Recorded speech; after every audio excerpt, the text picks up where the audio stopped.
Welcome to StonerCast, your official deep dive into Columbus Clingstones baseball. As the AA affiliate of the Atlanta Braves, the Clingstones are building the future of baseball in the A, and we're here to bring you closer to it all. Get the inside look at what makes this team and this community so special. This is StonerCast. Here's your hosts, Ricky and Dave.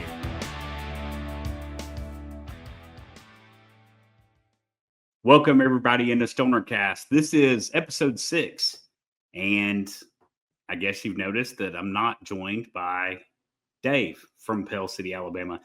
Dave had a work obligation that he had to tend to, so I'm going to be doing this one solo. So I hope you guys enjoyed the interview that we've got set up for you guys today. As always, look down there, like, subscribe, share. That helps us more than you'll ever know or never really understand. We love the fact that you guys are tuning in and watching, and we still help getting some metrics up with YouTube and Spotify and Apple Podcasts. So if you don't mind, like I said, like, subscribe, share, tell a friend to tell a friend that StonerCast is here.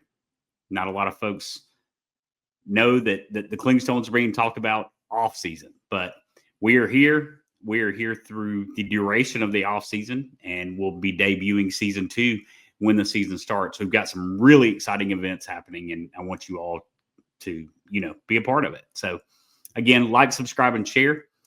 And with that said, we're going to get into today's guest. We promised to bring you guys a behind the scenes look at the Clingstones.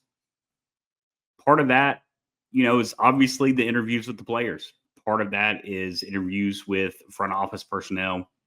Some of it's going to be some fan roundtables that we're going to have, but I'm really excited for today's episode. This is a position that, I'm sure if you sit back and think, you can say, yeah, there needs to be somebody handling that kind of stuff. But when you walk into a game, you grab your beer, you grab your hot dog, you sit down in your seat, you don't think about everything that went into you being able to do that.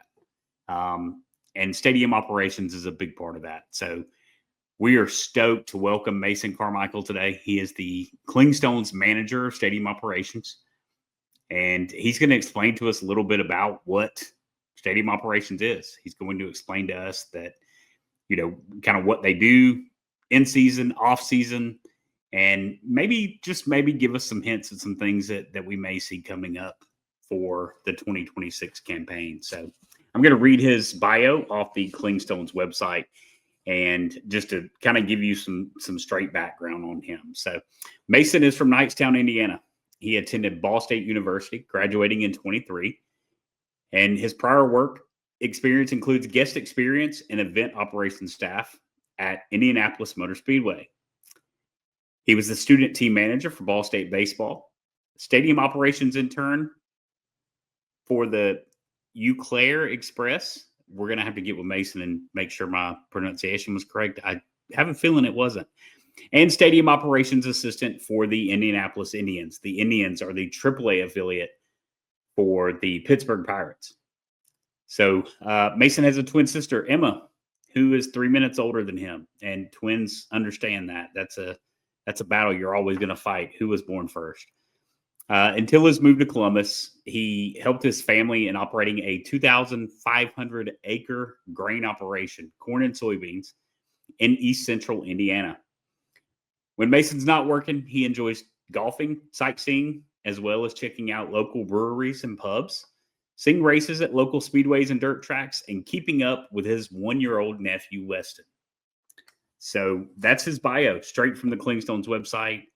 And I know you guys are going to enjoy hearing what Mason has to say. So without further ado, we're going to bring him on stage. Welcome to StonerCast, Mason. Hey, Ricky. Appreciate you having me. Hey, we're stoked. We can't wait to hear some of what you've got to say and let our fans and our audience know a little bit about what stadium operations is all about, because guys are really kind of the hands on the clock. You kind of make everything go smoothly. So, we'll just start right out of the gate for listeners who may not know what stadium operations entails. Can you just walk us through kind of what your staff does during the season And how did those duties change after the last pitch of the season is thrown and you find yourself in the off season? Yeah, so I guess when you look at stadium operations as a whole, it is a pretty broad term. As a spectator, so you, Ricky, as you first enter the parking lot, you're seeing elements of what we do on a day-to-day, things that we have to put our brains together in our department and our front office to just make work. So you enter the parking lot. We have people staffed out there every game taking money, making sure that people with placards are in the right spots. As you're coming through the gates, we have security up there. We have people running the open gate systems, making sure that everyone coming in is coming in and abiding by our clear bag policy, all that stuff.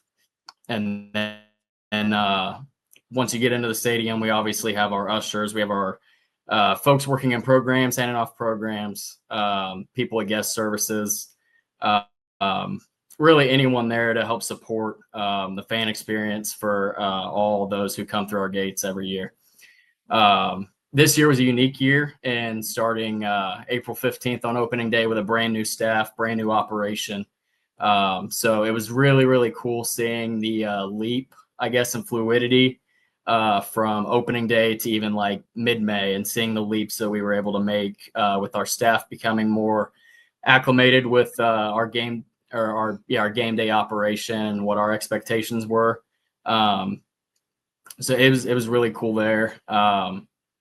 And then as we kind of got through the season, you kind of see our well-oiled machine, to call it, kind of come to existence. And it kind of, we're always trying to keep eyes on everything in the ballpark. But you go into the off season and you kind of look back on everything, and you kind of it makes you proud of what you were able to do, especially in year one here. And then you had mentioned kind of that flip over to off season, which is what we've been doing for a little over a month now. We go straight from 4 months of baseball to we're focusing on recovering the park, getting things ready for non-baseball events. And then at the same time, focusing on our long-term off-season projects, things that need to be, it just needs some attention that maybe we weren't able to provide extra attention to during the season, just so we can get it game day ready for opening day in 2026. Awesome. So what about growing up drew you into this world of sports operations or stadium operations? And when did you kind of figure out that, hey, I want to do this for a living forever? I want to do, I want to make events happen, and I want to make folks enjoy smooth experiences in stadiums, venues, arenas, whatever. Yeah. So I kind of have a unique story. I originally got to college thinking that I wanted to be a physical therapist specializing in athletes. I knew I wanted to work in sports, just because that was my passion growing up. I got to college, chose Ball State, and I think this kind of ties into a little bit of, I guess, where I'm going with, I don't know. Just anyways, my background, I went to go be a physical therapist. I wanted to specialize in sports, and that didn't go well. Did not like the classes I was taking, and ended up making the jump to sport administration, where I knew I didn't want to sit behind a desk all day and work a regular 9 to 5.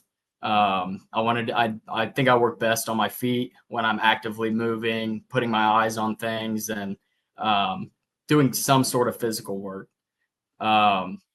So that's where I kind of knew that I wanted to do something in operations as opposed to, say, ticket sales or marketing or something along those lines. But I think I really, my passion came from when I became a student manager for Ball State's baseball team.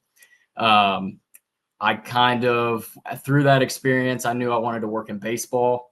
So it was really just a process of elimination from whenever I got there. I kind of developed that passion for working in baseball operations.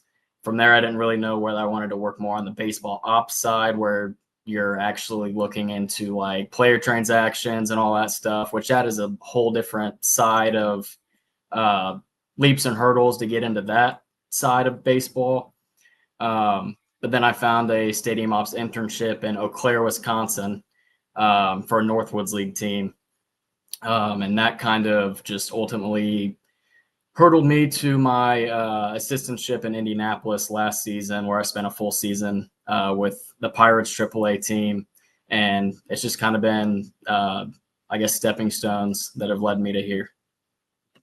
You mentioned standing on your feet. So that's a perfect segue into this next question. You grew up in Indiana. You worked on your family's 2,500 acre grain operation. I'm sure you were on your feet quite a bit, right? What Surprisingly, kind of go ahead. So when I say that, I operate a grain cart back home. And right now I'd probably be in a field right now if I wasn't here, helping my dad with harvest. But so I'd just be sitting in a tractor for 12, 15 hours a day, just following my dad while he harvests and he unloads corner beans into the grain cart. I go and dump in a semi, and then they take it off to an elevator. So it's pretty simple work, but at the same time, just seeing that growing up my entire life. My grandpa and my dad were 5th generation farmers. I don't know, you see hard work. It's a respectable living. Like, there's things that'll keep you up all night, not knowing if your crops are doing well or not. But seeing the hard work that my dad and my grandpa put in to keep an operation like that going, it kind of fueled me to want to fill in their shoes, not in the same realm as they do, but in my own respect, I guess. And they wanted that for me as well, which I really appreciate. Well, being attached with it being a family operation, I mean, you learn a little bit about the logistics and when things have to be done. You learn about the money side of it and how your product is sold and distributed to the general public. So you kind of learn everything. So I'm sure you didn't just run that cart. I'm sure you did quite a bit more. Maybe that. There were things here and there. But you'll know one day. Hey, yeah, I remember seeing my dad or my grandfather doing that. So yeah, it's a good, farming in any capacity is a good teacher for just about every career. You've got to learn the value of hard work. You got to learn the value of a dollar. And in your case, with baseball and rainouts, you learned that the weather can affect quite a bit, right? Absolutely. So you mentioned you're a proud alum of Ball State University. What drew you there originally? Was it just kind of the close by school that you grew up rooting for and you always wanted to go there? Or was there a specific program, like you said, the physical therapy? Is that what drew you there? So that is pretty much what drew me there 100%, was the program, which I ended up getting out of after a semester. I grew up actually a Purdue guy. I'm a big Purdue Boilermaker guy. I'm excited. They just got released as preseason #1 in basketball. So as a Clemson looking fan, for a national championship this year. Say what? As a Clemson fan, thank you for Will Hilt. We love him. Yeah. But I went to Ball State originally with the idea of going into that program, and also staying close to home, as you'd mentioned. It's only 45 minutes away from my hometown. It's still got that small town feel. It's a college town. And I enjoyed my time at Ball State. It was awesome. I got to, especially in my program of sport administration, I would vouch for that program any day of the week, and saying that it provided me with all the opportunities that I needed to get to where I am now. And on top of that, I was able to come out of college with a great experience and a lot of friends and good connections. Got it. So it kind of brings us to post-college, and I'm really excited for the answer to this question, because when I read this in your bio, I was like, wow, So I looked into Indianapolis Motor Speedway. So after college, you spent some time on the staff at Indianapolis Motor Speedway, which is home to the Indianapolis 500. And that's a race that's been run, listeners, for over 100 years. Stadium, or the racetrack, the facilities were built, I believe I read, in 1911. Yep. What was it like working at one of the most iconic venues in sports in the entire world? It was breathtaking, to say the least. So actually, funny enough, I had never been to an Indy 500 as a spectator ever. Still haven't. But I went, that was in 2022, joined their, so it was a part of their college program. I was still actually in college at the time. It was like a seasonal position. And I was just helping out guest experience. So you're there to greet guests and check credentials, essentially. But you get there, most mornings we were there at 5 a.m., bright and early, to get things ready to go. It's a massive place. So you go to check in, you clock in, and you got to take a shuttle from the clock in station to your post, which they're running all throughout the day. But I think the most satisfying part of being there was just at 7 o'clock in the morning, sun's rising, and you get the smell of burning fuel and tires, and you hear all the mechanics in the garages firing up their impacts. There's nothing like it. And the day of the 500, it's an overwhelming feeling. You fill that place up with almost 400,000 people. It's the largest single day sporting event in the world. It's insane. Living in Indiana my whole life, I would have never thought that I would have been taken, I don't know, blown away by an experience like that. And the amount of people you get to meet there too is crazy. Yeah, I can imagine it. And I've been to a couple of races, Talladega, Atlanta Motor Speedway, and I can imagine it. I would guess that it's an entire level up from that, just because it is a true icon in motorsports. And obviously there are other events that are held there throughout the year, much like the race tracks around our area. They have concerts, they have other races that aren't really NASCAR or Indy, or F1. It's all,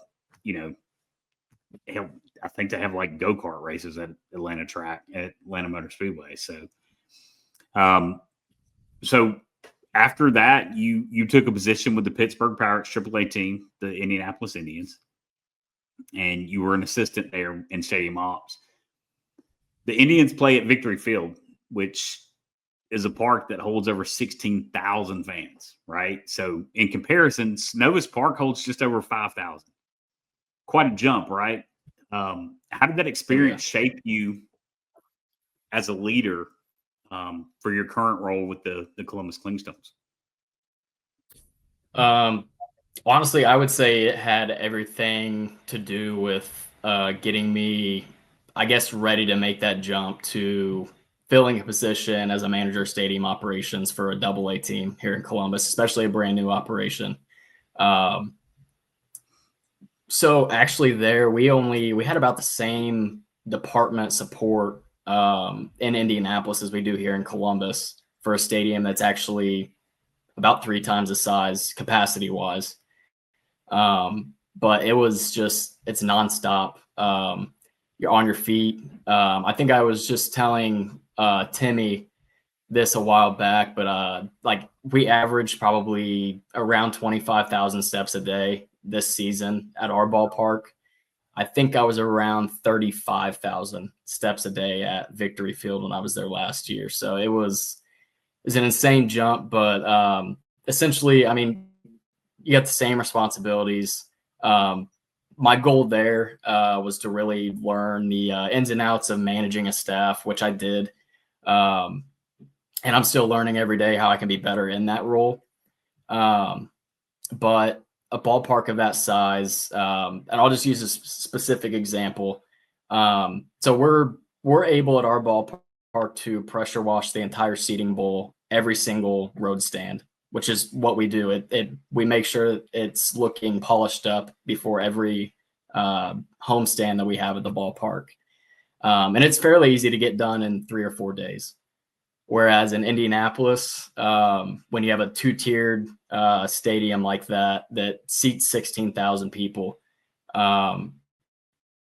you'd be lucky. And we tried to pressure wash as much as we could, but it was more a pre, mid, and postseason type thing where you just kind of hit what you could while you were in season, but it was more like you had to focus on it and hit it like a deep pressure wash, like right after the season, before the season, and then sometime in the middle of the season around like the All-Star break or so.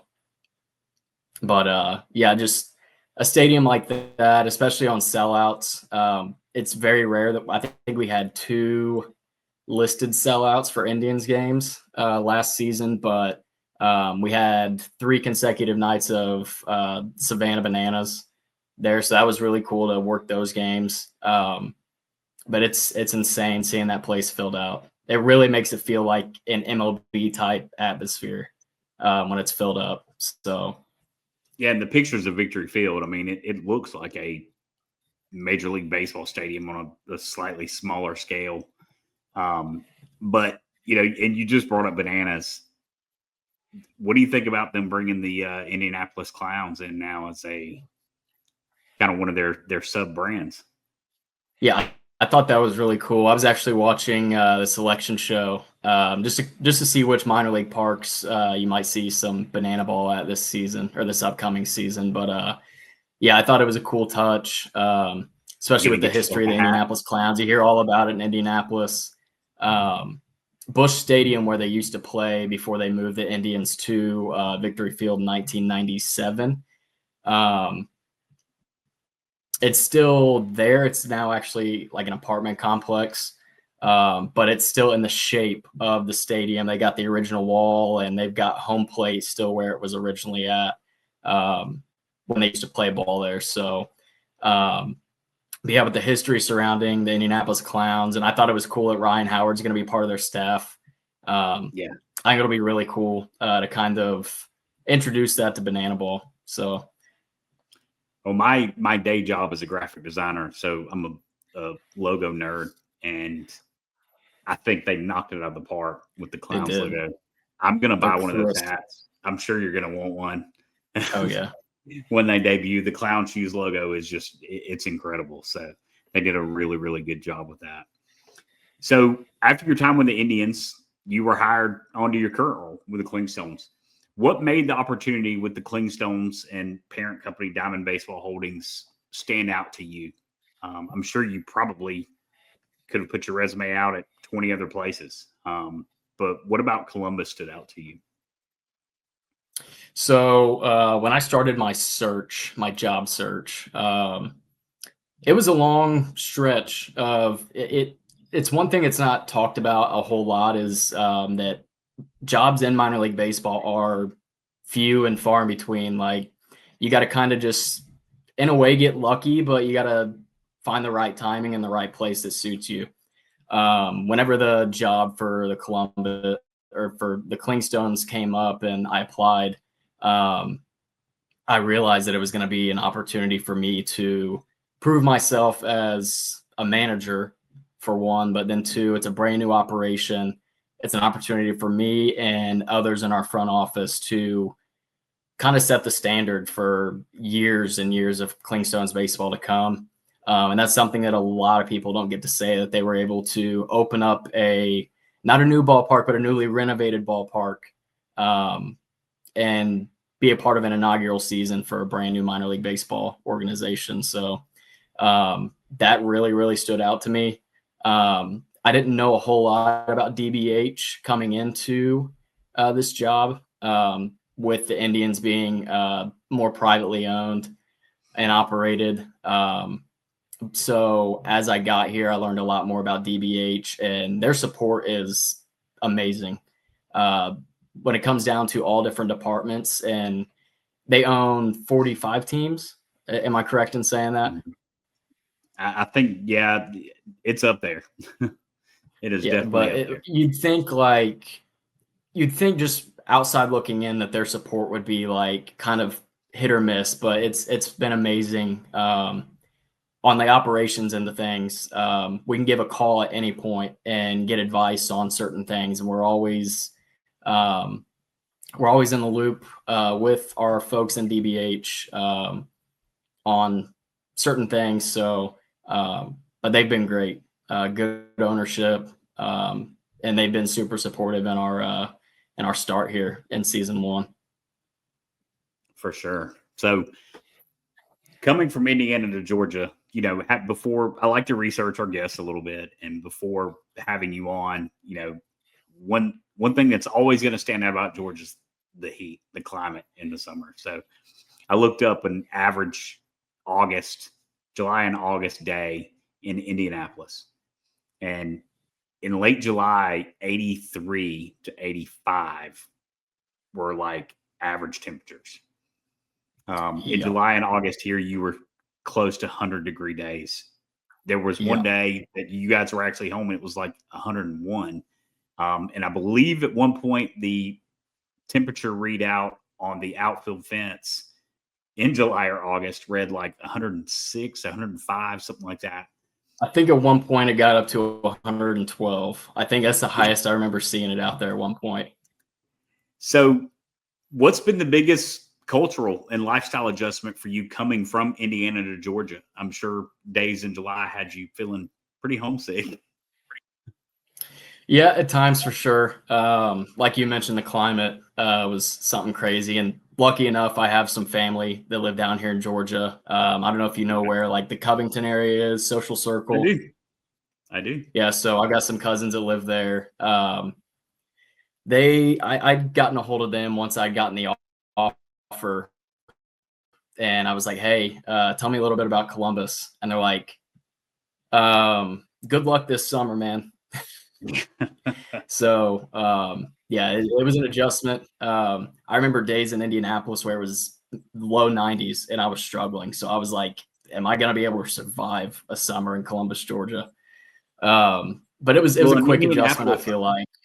In Indiana, I don't think you have that thick blanket of humidity on top of the heat, which just makes it so much worse. The southern humidity is killer.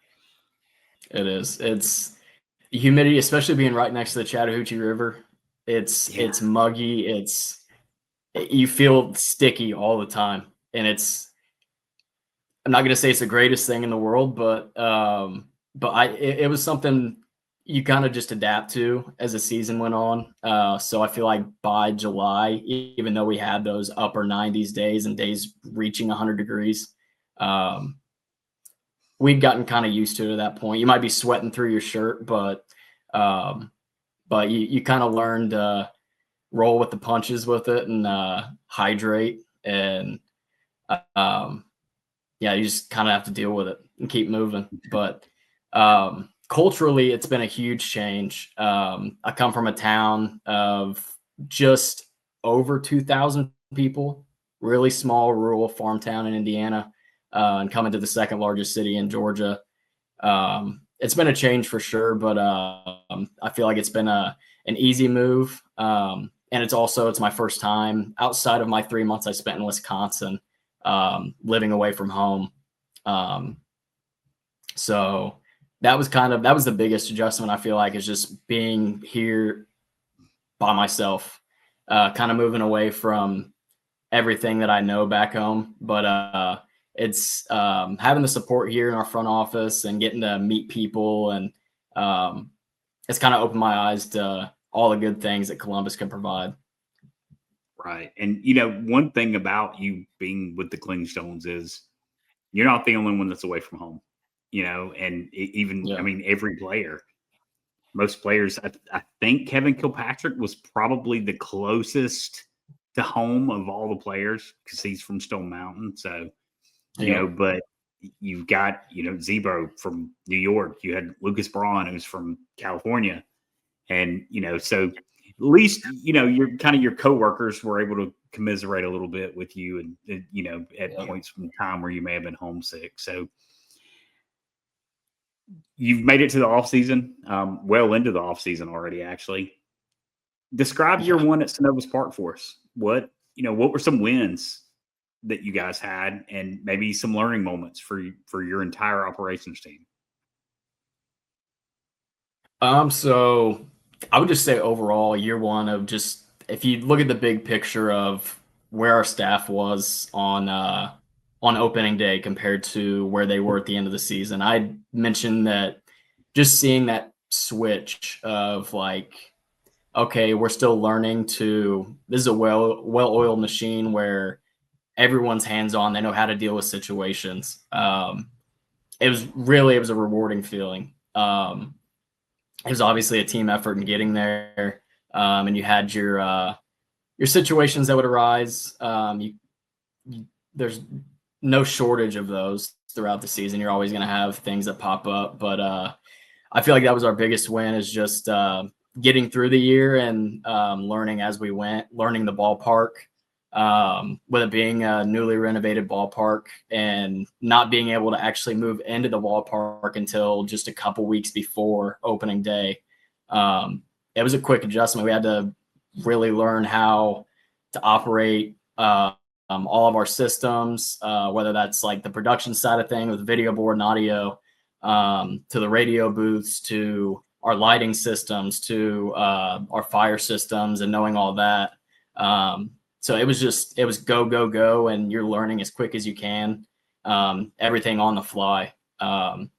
So I feel like just getting to that final Sunday of the season was it was an ultimate win. You look back on the season, everything, like, I feel like it was a huge success. I wouldn't say, looking back, I wouldn't say we had like shortcomings in any area, but if I were to point out one thing that I kind of look back on and just laugh now, but then I don't know, it makes me proud to look back, but our parking operation, which I'm sure was all over Facebook the first couple nights of the season, that was very much a trial and error situation that, we came in with a plan. The plan didn't work. We went back to the drawing board, put our brains together, met with DBH, took some suggestions from local authorities and folks of the city of Columbus, and kind of just came up with a different strategy and ran with it. And as we kind of got integrated with how things should go, we were able to kind of teach our interns and our parking staff that were out there every day. And then as they got more well-mannered in what they were doing out there, they picked it up, and it was easy breezy.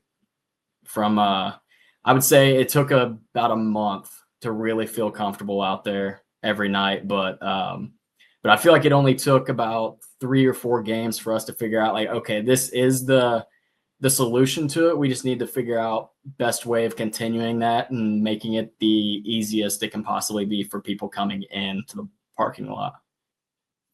Gotcha. So I know that's kind of an oddball example, but that was something. It's really not, because right off the bat, I was like, man, you had a massive undertaking. I don't know, besides high school graduations, which you guys also ran into that issue. So yeah. I don't know that I've ever, and I've been a lifelong Columbus resident, that I've ever seen that parking lot completely full like it was opening night, and some, fuzzy bobblehead night, pretty full. So you guys said, and you can never have a perfect plan for parking. Myself, yep. I would get aggravated sitting in line knowing that I just need to turn because I had gold lot passes. And I'm like, I just need to get over there, but I'm sitting there waiting on, older folks to tap to pay, try to figure that out. So, and everybody knows you guys are going to make tremendous strides in the next season, but you can't have success one day without having a little bit of struggle prior to, right? So, and you kind of brought that up, and that is actually part of the next question. What's an operations nightmare that you can sit back and laugh about now, but you weren't very fond of that moment that, situation in the moment? To be completely honest, I'm sure there were, but I don't think of any sort of quote unquote operations nightmare as like a nightmare. We just, we got to do what we got to do at the end of the day. But there is one specific example. It was at the beginning of the season. And you were probably in attendance, honestly. I think it was either our first or second. I think it was our second Thirsty Thursday of the season. We had a fan thought it was a good idea to throw a foul ball that they had gotten in a seating bowl back onto the field, which MILB code of conduct says if anything's thrown back onto the field of play, it's an automatic ejection. When we saw it, we went up to I'd gotten one of our on-duty police officers to come up with me to talk to that person. And as we were going up there to explain to them what was going on and ask, like, why'd you think that was a good idea? This fan ends up lighting up a cigarette right in front of us. And I'm like, man, like, you've already thrown a ball onto the field and then you think it's a good idea to light up a cigarette. So in the moment, like, we're like, what's this guy thinking? And come to find out, he had said that his friends, he said he'd never been to a baseball game, like a professional baseball game. And his friends who were there with him told him that it was a popular thing that everyone did, was throwing the ball back onto the field. So he did it. So we're kind of laughing with him. He was a good sport about it. Like, he understood why we had to remove him from the ballpark. And at the same time, we explained to him like why he couldn't do that, why he couldn't light up a cigarette also. But as he was walking out, we're like, I hope you understand the rules when you come in next time. We want to see you back at the ballpark, obviously. But just know what you're getting yourself into next time, and know not to throw a ball in the field. Know that you can't smoke inside the ballpark.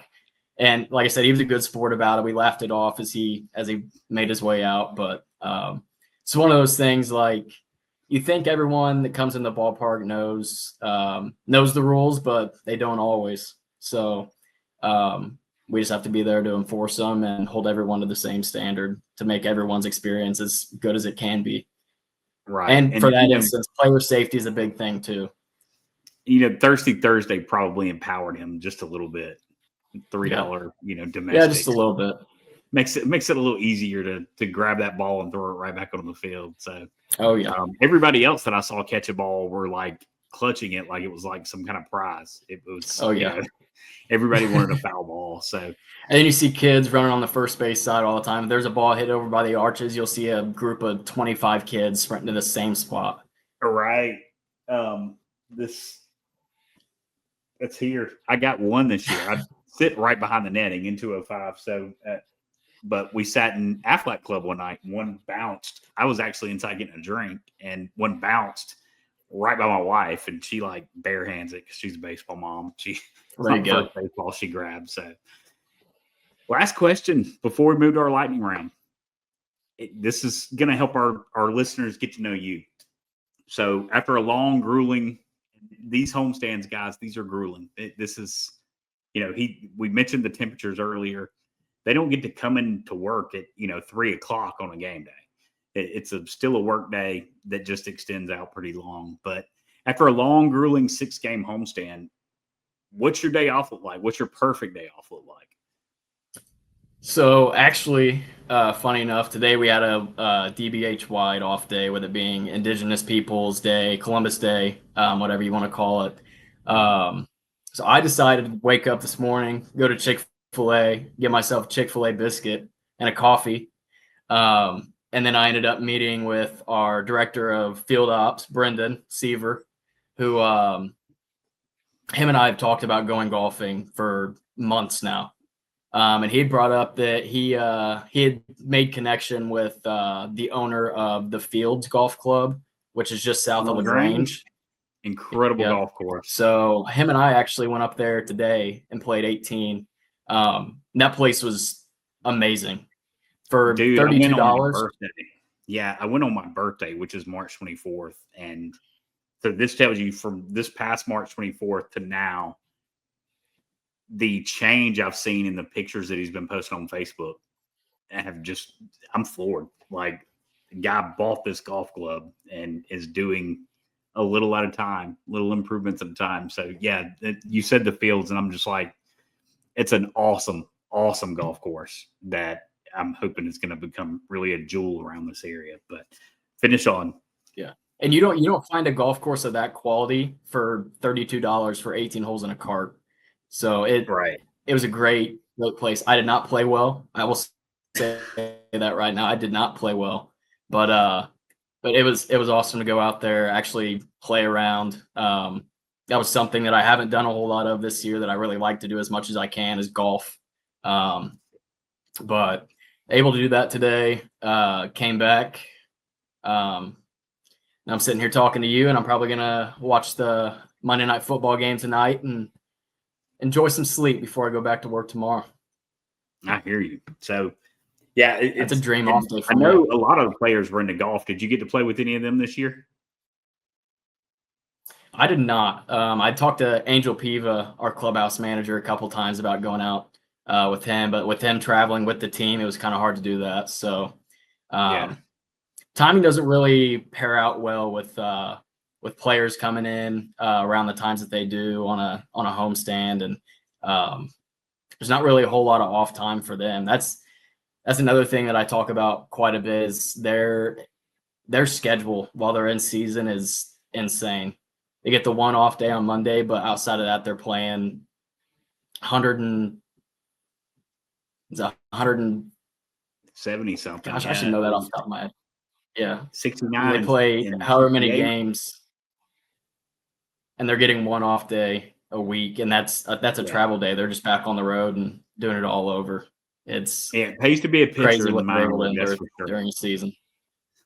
It definitely pays to be a pitcher in the minor leagues because you get one start per homestand.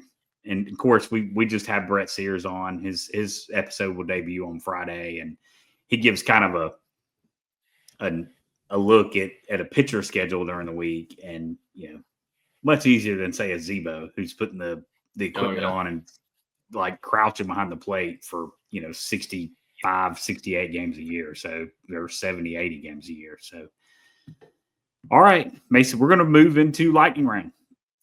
This is our fun questions, quick questions. You don't really have to overthink it, just gut reactions. We've got a mix of kind of game day chaos and behind the scenes moments, few off-season curveballs coming at you. So you ready? Let's do it. All right. If you could host any non-baseball event at Synovus Park, and I'm going to go ahead and disqualify motorsports racing because Danny Enright may not like cars driving across his outfield. So what would that event be? I would just say from experience and seeing it, they just introduced Cosmic Baseball, which was they just hosted it in Indianapolis this year actually, but it's starting to become a bigger thing now too, where they do the black lights and players wear glow in the dark. All the fans in the stands wear glow in the dark, and they literally play glow in the dark baseball. I think that'd be incredible. It would be to see firsthand. Definitely and to see the operation behind that, how they get that all set up. I think that'd be really cool. So think about the entire Clingstone staff. If you could swap jobs with anyone on the Clingstone staff for one day, who would it be and why? It's a good question. I would say Olivia Crew, our social media coordinator. I take a lot of interest in social media. I think Olivia does a fantastic job at what she does. Oh, she's incredible. I took a big interest in digital design when I was kind of going through high school and early in college. That kind of side passion kind of fizzled out, but I like to. I don't know. I like the social media aspect of it and seeing how people engage with our social media. So I think that'd be kind of cool to just kind of see what she does on a day-to-day and kind of get her view on things. She kills it. And I do want to have her on for an episode. She just did an interview here recently that was put out on the internet. So I kind of want to give that a little bit of time to simmer some before I bring her on to StonerCast. But Olivia is definitely on our list. I was actually able to meet with her, and she helped me with a project I do with a local high school this year. And she, yeah, you're right. She kills it. She is amazing at her job. What's the weirdest thing you've ever found in the stadium after a game? This can be from Indy, Victory Field, Synovus Park. You're like clean. Your weirdest game day thing. staff comes to you and they're like, "Look what we found, boss." I don't know that I have any really good. I don't know. I feel like that question would be better suited for like Timmy or Pete, who have been doing it for a while. They probably have some good stories, but for me, I don't know. Like we've had several bobbleheads on like our big giveaways that just get left behind. You have people that wait in line for hours for those, and they just get left behind. But there's nothing off the top of my head that I can think is just like was weird. Okay. I'm going to put that on my list actually for Timmy. We'll have Timmy probably. I'm going to go back to the directors. I'm trying to get, like, I had you and I had Danny. I'm going to go and get Brendan and Timmy as we get into 2026. But I kind of wanted the managers to kind of break down the season for us. If Stadium Ops had an off-season training camp for all your team, what drills would need to be run to get your team ready for game days at Synovus Park? Ooh. There's got to be some wands, some like arm workouts for wands. Yeah, wands for sure.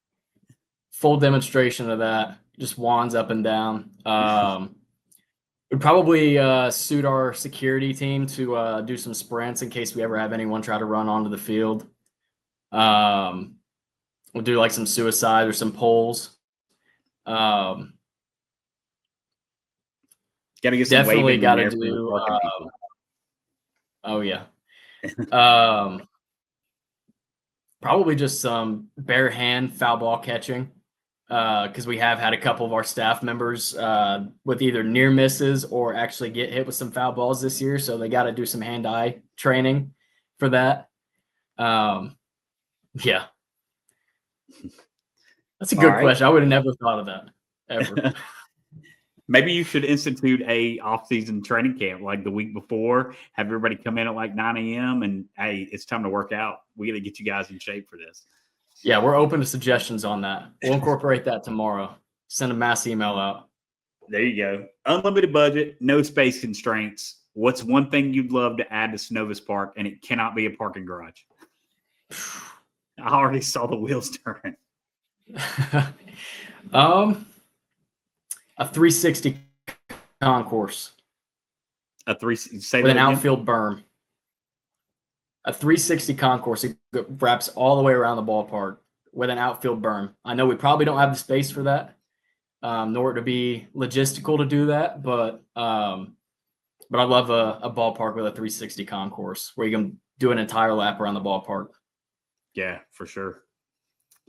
So, what's the most Indiana thing you miss while living in Georgia? Cornfields. Really? Just for cornfield. Sure. It's flat land and cornfields.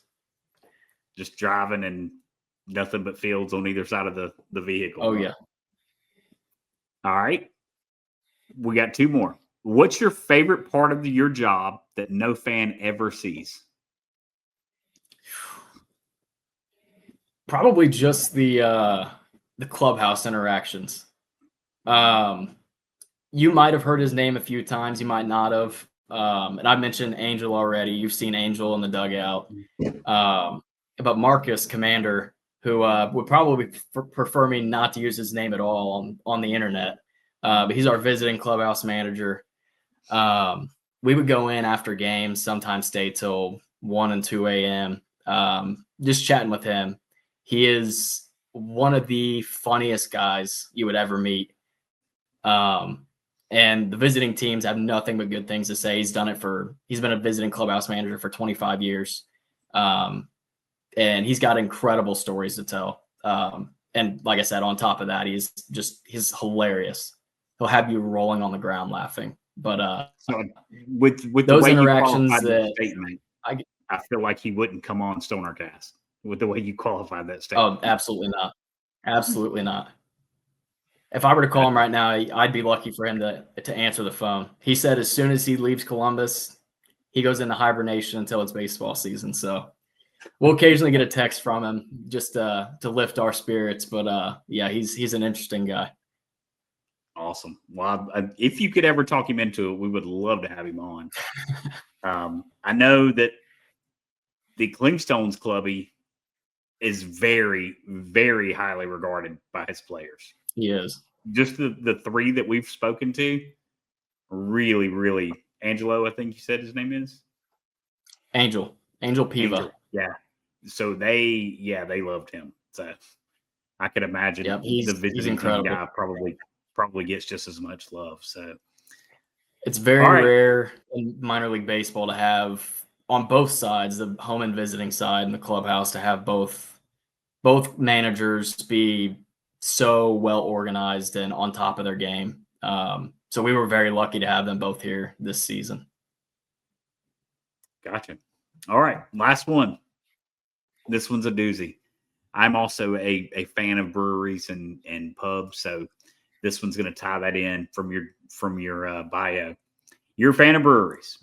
I love Clingstone Colts from Cannon Brew Pub, but I'm a big IPA, double IPA guy. If a brewery around here decided to brew a special Clingstones IPA and you were tasked with naming it, what would you call it? And just to make you think a little harder, what kind of flavor profile would you pick for it? You see, we already have the Rowdy Peach that is that Sweetwater that does that one? Yeah, Sweetwater. That one is named perfectly. That's a tough one too. See, my creative mindset kind of left me in college. You got to at least throw fuzzy in there somewhere with some sort of peach profile, like a hazy IPA or something. But I don't know. And I said IPA, double IPA. Maybe you incorporate like Golden Park into it. Do what? Maybe you incorporate Golden Park into something, like Golden Park Golden Ale or something. I don't know. My thing would be more of a stout with like a cinnamon peach cobbler type flavor profile. I think would be awesome. And listeners on this show, if they've listened, I think peach cobbler has been mentioned on just about every episode. I'm really pushing hard. We're going to have Chef Matt on soon. Oh yeah, mini helmet with peach cobbler in it with vanilla ice cream on top of it. I think it would be amazing. It's got to be done. Yeah, it's got to be done. So we're going to have him on soon, and we're actually going to have him on with Murdog, who started the kind of Murdog reviews, food reviews this year on our Facebook. I kept up with those. They're incredible. And you know, it's funny. Brett Sears, who we had on just this past week, Brett said that like they knew in the locker room when like he would have those specials and they would talk about it all day. Like, do you see what they're cooking tonight? Do you see what they've got? He's like, next year, I think I'm going to put on street clothes and I'm just going to walk the concourse and get food on off days. So, but yeah, you know, man, Mason, you've given our listeners a true behind the scenes look, and I really, really appreciate it. You know, you taking the time to come on and kind of give us a peek at your profession. And we're going to look forward to having Timmy on at some point. Timmy's been mentioned a few times, and Mason even mentioned him. Timmy was mentioned by Pete as having the dull spikes on the softball team. Are you playing softball with him, Mason? Oh, yeah. I am. All right. It's been an interesting group. We've got usually it's Timmy and I out patrolling left and right center field. And then we mix in Olivia and Julia and left and right. And then we got Steven Stokes, who he kind of heads our security team. He plays with us too. And then Danny also, he usually plays third base. Pete's at shortstop. Pete actually, he's on a heater right now with getting hurt about every game. He'll either take a ball off the face or he'll trip over third base as he's rounding, heading home. So he's kind of been through the interviewed ringer him this season. right after y'all's first game, and he had taken a tumble around third base. Oh yeah, and then Amy is our first baseman. She's a scoop specialist over there. So, but yeah, we've had a lot of fun with that this year. Anybody hit any bombs yet? Actually, yes. Funny enough, our field ops team, Brendan has one. And so Brendan is actually, he's filled in a few games for us, but he's a former college baseball player. Mm-hmm. He hit one out last week, and then the week prior, Danny hit one out.